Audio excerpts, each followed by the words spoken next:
Coucou les merveilles, c'est Chloé. Je vous propose un tirage en synchronicité pour les énergies de la semaine du 6 décembre.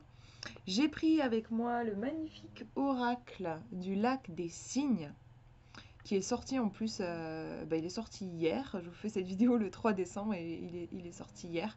Il est absolument sublime et en plus je trouve que j'ai été une abonnée qui...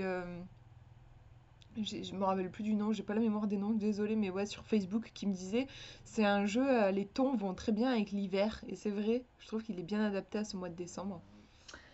Alors, je vous montre donc, j'ai fait 3 tirages et je vous laisse vous concentrer sur cette semaine du 6 décembre. Et voilà, je vous laisse choisir, le premier tirage est ici, le deuxième au milieu et le troisième ici. Voilà. Donc je vous laisse choisir le petit tas de cartes qui vous attire le plus et on va voir. Alors, si vous avez choisi le premier tirage, on va regarder. Désolée, je mets mon portable sur silencieux parce que je ne l'avais pas fait. Alors, première carte. Première carte qui nous montre l'énergie de cette semaine, ce qui va se passer pour vous. On a le tutu et les pointes. J'essaie de bien vous montrer, voilà. Le tutu et les pointes. On est ici, si je me projette un peu dans la carte, j'imagine que je suis une danseuse de ballet et je vais devoir monter sur scène. Et voilà, je suis peut-être dans ma loge avec ces accessoires très précieux. Je ne sais pas si on peut appeler ça accessoire. Enfin, c'est cette tenue très précieuse, comme presque une tenue magique, quoi. C'est ça qui fait que je vais me transformer un peu en danseuse. Alors, je suis une danseuse, même si je le porte pas, mais vous voyez ce que je veux dire? Il y a vraiment ce côté, ça va être la danseuse de ballet qui monte sur scène, quoi, quand je vais porter ces vêtements. Et je trouve que la façon dont sont présentés, il y a quelque chose de précieux. On voit même comme si ça brille, quoi. Ils sont nickel, quoi. Il n'y a pas une tache, c'est étincelant de beauté. Je les vois vraiment, oui, comme des objets très précieux. Ça me fait penser à une sorcière, par exemple, son chaudron et son balai, par exemple, ça va être ses outils très précieux. Elle va vachement en prendre soin. Et ben la ballerine, la danseuse de ballet, ça va être son tutu et ses chaussons. Voilà, ça va être ses objets de pouvoir, entre guillemets. Qu'est-ce que je peux vous dire comme ça? Alors, je vous fais une lecture intuitive, on va regarder le livret ensuite. En tout cas, moi j'ai un bon feeling avec cette carte. J'ai l'impression qu'on vous demande peut-être d'empoigner votre pouvoir, de saisir votre pouvoir, d'incarner ce qui est important pour vous. Ça me fait penser à ça. On va regarder, donc c'est la numéro 31. Au niveau du livret, qu'est-ce qu'on nous dit? On nous parle de responsabilité. On nous dit un grand accomplissement venant couronner un brillant parcours s'annonce pour vous. La lumière et la réussite vont vous apporter une douce ivresse, récompensant un patient investissement. Savourez cette ivresse, vous la méritez. Mais attention, tout zénith s'accompagne forcément de grandes responsabilités et cela ne va pas sans entraîner une certaine pression psychologique. Car une fois le sommet atteint, il faut savoir se montrer à la hauteur de la tâche et assumer toutes les contraintes qui participent de cette ascension. Le but n'est pas seulement de parvenir à remporter le rôle d'Odette dans le lac des cygnes, il faut ensuite chaque soir pouvoir enfiler son tutu et ses chaussons meurtrissants pour monter sur scène y danser aussi bien, sinon mieux que la veille. Donc oui, il y a une notion un peu de dépassement de soi et de responsabilité due au fait oui, d'être... quand on incarne pleinement sa puissance et qu'on monte un peu dans... je sais pas comment dire, enfin quand on monte sur scène en fait, en gros voilà, c'est vrai qu'il y a, il y a une responsabilité en fait du fait d'être sous le feu des projecteurs. Qu'est-ce que je suis en train de montrer? Qu'est-ce que j'ai envie de transmettre? Voilà, il y a des questions profondes à se poser qu'on n'est pas emmené à se poser quand on reste en fait dans l'ombre. Moi, ça me fait penser à ça ici. J'ai mon petit chien qui ronfle, peut-être que vous l'entendez. du coup, ça me déconcentre. On va regarder la deuxième carte qui donne le conseil. Donc là, c'était ce qui va se passer pour vous. Apparemment, cette semaine, il y a une notion de prendre ses responsabilités. Mais c'est dans le bon sens, parce que dit comme ça, prendre ses responsabilités, c'est peut-être un peu moche, ça donne pas trop envie. C'est dans le sens empoigner, je sais pas si c'est le mot qui me vient, c'est pas très joli, mais saisir son pouvoir, incarner son pouvoir, voilà. Je vous montre donc ah bah oui, la reine, la deuxième carte. J'ai pas fait exprès, j'avais pas vu les cartes avant, alors c'est intéressant parce que je parlais, oui, de saisir son pouvoir, et puis on a quand même la reine qui arrive en conseil. Bon, si, c'est clairement un personnage de pouvoir et qui a aussi des responsabilités en tant que reine, voilà, bah, il faut qu'elle dirige tout un royaume. On va peut-être, dès qu'il y a un truc qui va mal se passer, ben, on va dire que c'est de la faute de la reine, forcément. Donc voilà, elle a des privilèges, cette reine. Elle a une belle robe, voilà, elle a sûrement des serviteurs, elle a beaucoup de richesses. Et en même temps, ben, il y a quand même le côté, le revers de la médaille, quoi. C'est-à-dire que oui, ben, elle a aussi tout un royaume à gouverner. Donc c'est vraiment un tirage qui va dans le sens, ouais, de waouh, c'est incarner votre lumière et prenez votre place, assumez-la pleinement, avec tout ce que ça implique. Qu'est-ce que ça pourrait être en conseil encore ici? Bon, c'est vraiment là, c'est prenez votre place, affirmez-vous, posez les choses. S'il y a un truc qui vous va pas, ben, changez-le dans votre vie. C'est vraiment, il y a un côté très leadership, quoi. Moi, ce que je vois intuitivement, mais on va regarder le livret, peut-être qu'il nous dit autre chose. Autorité, non, ouais, c'est ça. Donc quand même, c'est fort au niveau des mots-clés. Pour cette semaine, vous avez responsabilité et autorité. On nous dit, si vous piochez cette carte, il va falloir faire preuve d'autorité, de volonté, de détermination et de charisme. Ne perdez pas votre souveraineté à aucun prix. Oui, oui, bref, c'est ça. J'ai cru que je m'étais trompée. Ne perdez votre souveraineté à aucun prix. Les circonstances vont nécessiter, je vous remonte la carte, de la poigne, de la fermeté, peut-être même un peu de domination. Bien sûr, demeurez calme, sage, à l'écoute, bienveillant. Mais quoi qu'il arrive, tenez votre position. Faites valoir votre point de vue. Démontrez votre assurance. Vous devez impérativement rester maître de la situation. Ne la laissez pas vous filer entre les doigts. Ne déposez pas votre pouvoir personnel. Ne déposez votre pouvoir personnel, dans les mains de personne. Votre vie vous appartient, votre destin aussi. Vous serez tendre et conciliant une autre fois. Aujourd'hui, soyez avant tout hardi, résolu, opiniâtre et sûr de vos choix. Imaginez-vous couronné d'or et agissez comme tel. Donc, beaucoup, beaucoup de force dans ce tirage. Je vais vous lire les affirmations liées à la carte. Je développe mon autorité naturelle et mon charisme. Je sais faire valoir mes avis. Je suis souverain de ma vie.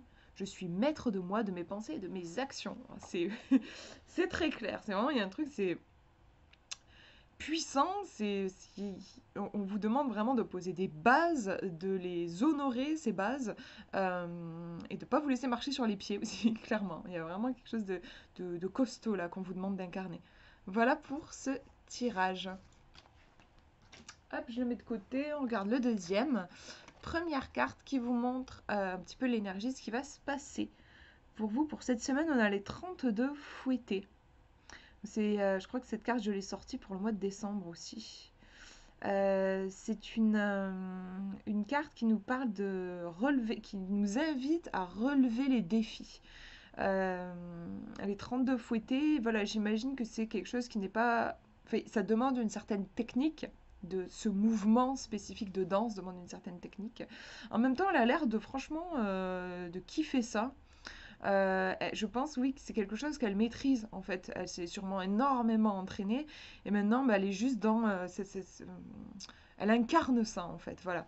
Donc peut-être que pour cette semaine, il peut y avoir peut-être une notion de travail pour atteindre une certaine technique. Ça me fait penser à ça. On va regarder. Donc c'est la numéro 43. Je vais vous lire un petit peu ce que nous dit le livret. Alors, il nous dit, un temps de dépassement personnel s'annonce pour vous pour cette semaine. Vous avez le talent, la compétence remarquable, vous maîtrisez parfaitement le domaine qui est concerné et vous êtes donc prêt aujourd'hui. Vous êtes prêt aujourd'hui à relever la gageure qui se présente. Ne soyez pas timide. ayez envie de vous éclater, de faire éclater pardon, votre excellence officiellement et fièrement. Et ce faisant, ne laissez pas voir l'effort ou les heures de dur labeur qu'il vous aura fallu pour atteindre ce degré de perfectionnement et de maîtrise. Affichez votre plus beau sourire. Soyez au point où les choses se font désormais dans la facilité, c'est dans l'état de grâce. Elle est dans cet état-là, en fait.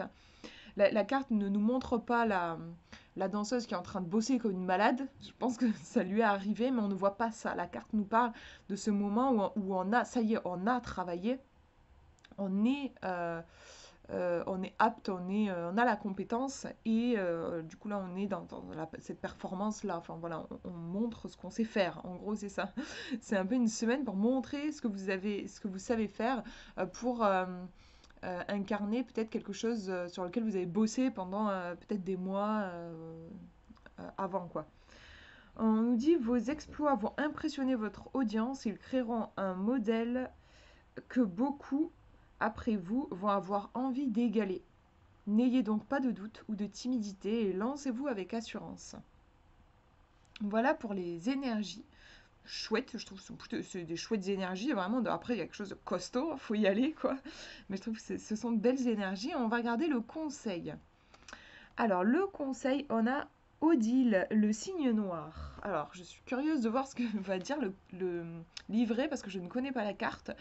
Mais si j'ai bien capté l'histoire du bal des signes, Odile ici, le signe noir, c'est la méchante entre guillemets. C'est l'héroïne, c'est Odette, et Odile, c'est un peu son double maléfique, et c'est celle qui, selon les versions de l'histoire, peut la mener jusqu'au suicide quand même, parce qu'elle va lui voler son mec là, le prince en fait. Voilà. Alors juste chose intéressante, c'est au niveau des couleurs qui reviennent. On a vraiment du rouge et du noir. Je vous laisse voir vous comment ça vous parle. Moi comme ça m'évoque de la puissance, beaucoup de puissance. Le rouge pour moi c'est le sang. C'est le sang, c'est la vie, c'est la vitalité, c'est le chakra racine aussi pour moi. C'est vraiment le je suis. Il y a quelque chose.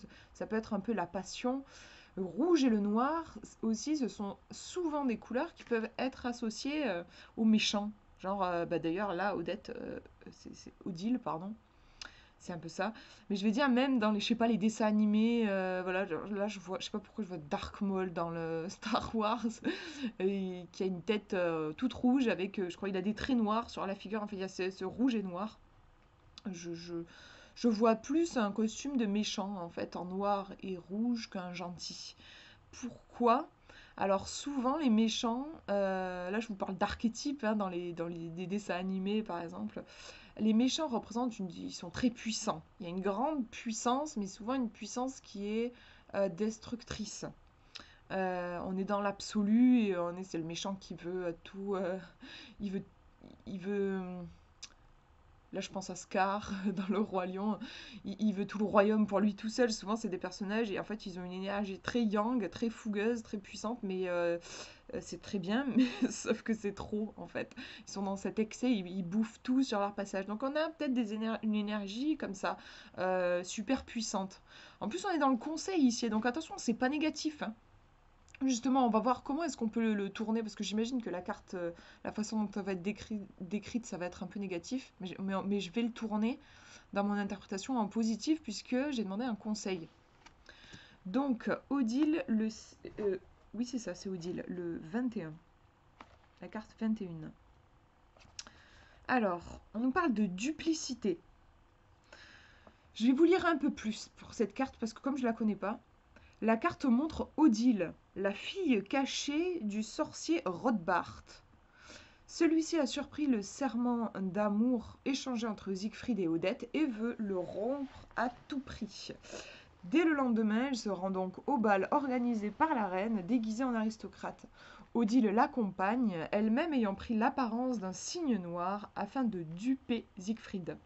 Face au jeune homme, elle déploie une séduction emplie de sensualité vénéneuse au long de danses envoûtantes. Je lis lentement parce que je me dis ça peut être séduction, sensualité vénéneuse. Peut-être qu'on vous demande, bon après vénéneuse, voilà, le terme n'est pas très, enfin, il est plutôt péjoratif, mais peut-être qu'il y a, c'est vrai que le signe noir peut être très relié à cette sensualité et à en fait, notre ombre, l'ombre de la psyché, c'est-à-dire les choses qu'on s'interdit, notamment par exemple suivant notre éducation, mais la séduction, la sensualité, pour certaines personnes, c'est quelque chose qui est genre, c'est interdit, c'est mauvais, c'est classé. Surtout, faut pas y toucher. Donc pour certaines personnes, par exemple, voilà, la séduction et la sensualité peut être complètement bannie. Et là, on peut demander, le conseil peut être ici d'aller rencontrer cette part-là. Et je suis en train de, ouais, de faire le lien. Bon, je vous le dis de suite parce que sinon ça va m'échapper. Je me dis c'est intéressant parce que les 32 fouettés, on est ici sur une carte pour moi qui nous montre une jeune femme comment dire, qui a la hargne, qui a de la fougue, qui se lance des défis, qui monte sur la scène. Là aussi, ça dépend souvent de l'éducation qu'on a eue, mais pour certaines personnes, ça peut être... D'ailleurs, même je trouve en France, on est plutôt éduqué à la pudeur. C'est très différent, par exemple, des Américains, où pour eux, c'est absolument naturel d'être dans le côté chaud. Mais en France, on a plus une pudeur, en fait. Et donc, ouais, il me semble, la majorité d'entre nous, en tout cas moi, je vais parler pour moi, c'est vrai que moi, par exemple, j'ai pas du tout été éduquée à oser me montrer, c'est plutôt quelque chose qui est perçu comme un truc négatif. Genre non, tu vas déranger les gens, ou si tu montes sur scène, bah, tu vas prendre la place de quelqu'un d'autre, et pourquoi tu prendrais la place de quelqu'un d'autre? Donc non, il faut pas, bah, comme s'il n'y avait pas de la place pour tout le monde, voilà. En fait, ça vous interroge peut-être sur tout ça. Et justement, Odile, là, elle vient réveiller tous ces trucs qui peut-être nous ont été interdits. On nous dit ici, si tu as le droit de monter sur scène, tu as le droit d'être sensuel, tu as le droit d'être désiré aussi. Il peut y avoir cet aspect-là quand même. Les 32 fouettés, la fille, voilà, elle est sur scène. Donc il faut être un minimum à l'aise avec le fait de se montrer, de prendre sa place. Les gens, ils ont payé leur billet là, pour aller voir ce bal. Franchement, vous voyez là, si je me projette dans la scène, je suis pas sûre aujourd'hui que si on me proposait de le faire, je suis pas sûre que je serais à l'aise. Je suis pas sûre d'oser. En fait, mine de rien, ça demande déjà une certaine estime de soi et enfin, il y a plein de choses en fait qui entrent en jeu. Donc il peut y avoir tout ça. Là, je vous énonce tout ce qui me vient. Il peut y avoir tout ça en fait qui peut vibrer pour cette semaine pour vous. Donc, du coup, je me suis perdue au niveau de mon texte. Oui, elle déploie une sensualité. Donc voilà, le prince tombe dans le piège tendu par le duo machiavélique et croyant être en présence d'Odette, il demande la main d'Odile, brisant ainsi le vœu d'amour juré. Voilà, la veille à la princesse se signe. Donc ça vous retrace un peu l'histoire du ballet.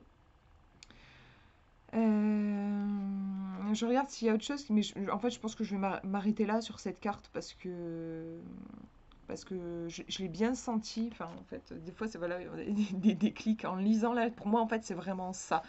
D'où ce rouge et ce noir qui ressort. On vous demande d'aller chercher, si vous souffrez un peu du complexe de la petite fille sage ou le garçon sage. Et aussi, moi, c'est un truc que j'ai, et je connais beaucoup de gens qui souffrent de ça. Où vous vous sentez un peu bloqué, un peu inhibé. Bah là, il est temps de faire sortir le tigre, quoi. Il est temps de faire sortir la part sauvage, la part indomptable, la puissance aussi, en fait. Voilà, il faut libérer votre puissance. J'adore ce tirage, en fait. Je pourrais en parler, je crois, pendant des heures. Il y a vraiment quelque chose qui vibre très fort pour moi. Voilà pour ce tirage et je vous montre le dernier. Alors, première carte, qu'est-ce qui va se passer pour vous? Alors, j'arrive pas à lire. Je vais essayer de voir si j'arrive à... Petit pas et Ivanov. Alors, je connais pas du tout, j'ai aucune base en danse classique, donc je pense que enfin, je vais devoir me référer au livret. Juste, ce que je vois au niveau de l'illustration, ben, on a une ballerine on dirait qu'elle est en train d'apprendre en fait quelque chose. Il y a un gars qui est en train de bouder, j'ai l'impression, derrière. Je sais pas trop, est-ce que c'est qu'on va être en apprentissage cette semaine? Et du coup, je suis intriguée par le gars que j'ai l'impression qu'il boude de derrière. Je sais pas, ça peut presque faire penser aussi, il y a une part de nous qui va être mise en lumière, mais peut-être une autre, qui, qui reste un peu derrière. Écoutez, je sais pas, parce qu'en plus, j'ai pas vu la deuxième carte, donc je vais pas m'hasarder sur un chemin au niveau de l'interprétation, ou peut-être je vais tomber à côté. On va regarder le livret. Alors, on nous parle de collaboration. Ok, donc je pense que c'est pour ça qu'il y a un gars qui boude dans le fond, c'est pour nous montrer que voilà, l'importance de la collaboration, plutôt que de faire son chemin tout seul, en fait. On nous dit la carte montre une salle de répétition russe en 1894, le ballet de Tchaïkovski. Le bal des cygnes n'a pas jusqu'ici remporté un franc succès, mais cette année-là, la partition initiale se voit réarrangée. Plus important encore, deux femmes maîtres de ballet, le français Marius Petipa à gauche sur la carte et le russe Lev Ivanov à droite, s'attelle à créer une nouvelle chorégraphie plus ambitieuse qui puisse mieux rendre hommage à la musique du compositeur. Cette version issue de la collaboration fructueuse des deux artistes va ouvrir l'ère du triomphe au ballet. Donc ouais, cette idée de... ils collaborent et finalement c'est ça qui apporte le succès.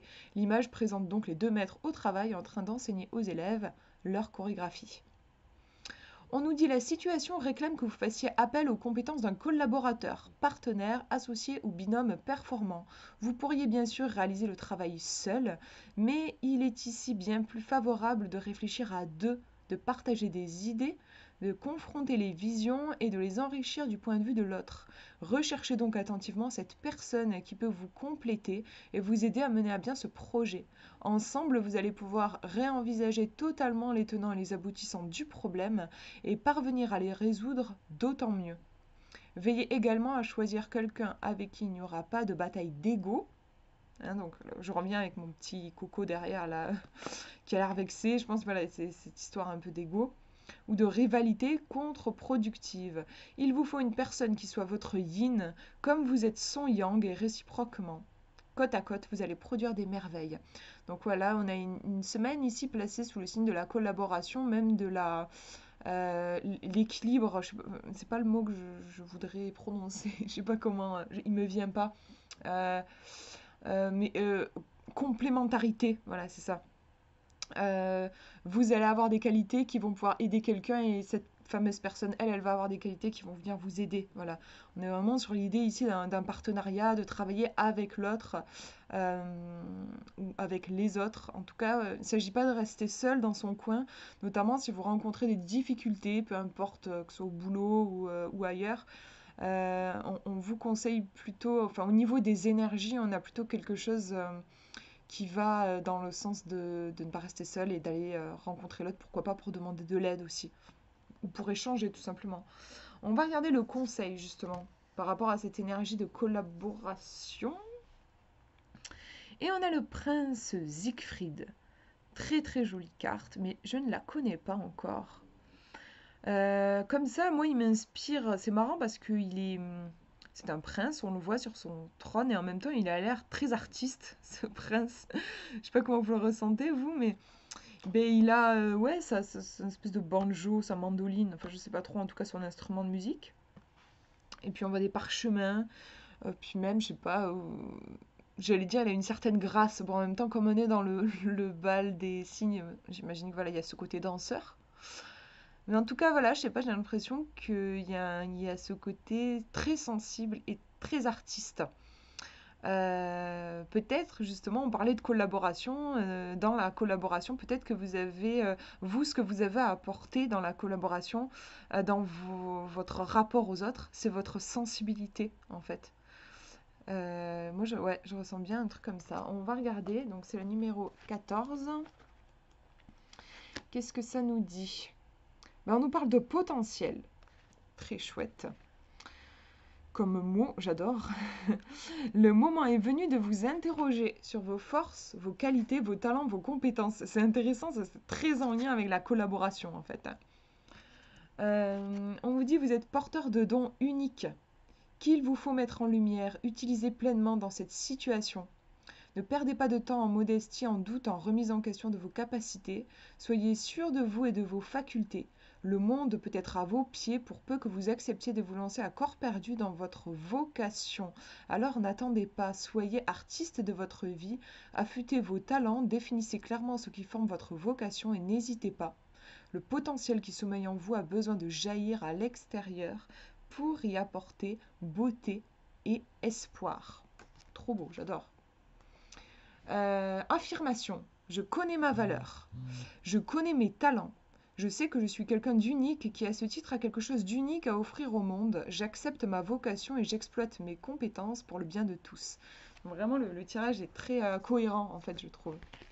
C'est-à-dire qu'au niveau de l'énergie globale, on vous dit que vous allez être amené à travailler avec d'autres personnes, à collaborer avec d'autres personnes. Et le conseil, c'est apporter votre touche perso. Collaborer, en fait, ce qui est super puissant justement dans l'idée de collaboration, c'est que quand on est tout seul, il faut gérer sur tous les plans en fait. Oui, on est tout seul, donc voilà, faut se débrouiller et c'est pas forcément évident parce qu'on a tous des points forts et des points faibles. Dans la collaboration, ce qui est chouette, c'est qu'en fait, vous pouvez vous donner à fond dans ce que vous savez faire, dans vos talents uniques. Et pour ce que vous savez pas faire, c'est pas grave parce qu'il y a quelqu'un d'autre qui va, lui, ça va être son talent unique et il va pouvoir voilà l'apporter et ça au final, du coup, il y a une grande harmonie, et on pourrait même parler de perfection, en fait. C'est pour ça que je parlais de complémentarité. Donc, je trouve que c'est un beau tirage, en fait, qui vous invite, c'est presque, ça pourrait paraître paradoxal, c'est-à-dire qui vous invite, en fait, à trouver votre place dans la communauté. Et on vous dit que votre place dans la communauté, vous allez la trouver en contactant ce qui est unique chez vous. C'est pour ça que je dis que ça peut paraître paradoxal parce qu'il y a l'idée de groupe. On pourrait se dire, ok, pour aller dans un groupe, il faut que je me fonde dans la masse. Il faut voilà, que je ressemble à tout le monde pour choquer personne. Et non, en fait, là, on vous dit justement, la véritable idée de collaboration, c'est que chacun a sa couleur spécifique, particulière. Et voilà, c'est comme ça que les choses, elles s'emboîtent parfaitement et qu'on peut vraiment créer, par exemple, si on veut travailler sur un projet, que le projet va pouvoir fonctionner. Voilà pour ces énergies. Et ben, j'espère que ça vous aura parlé. Je vous fais de gros bisous et je vous souhaite une très très belle semaine.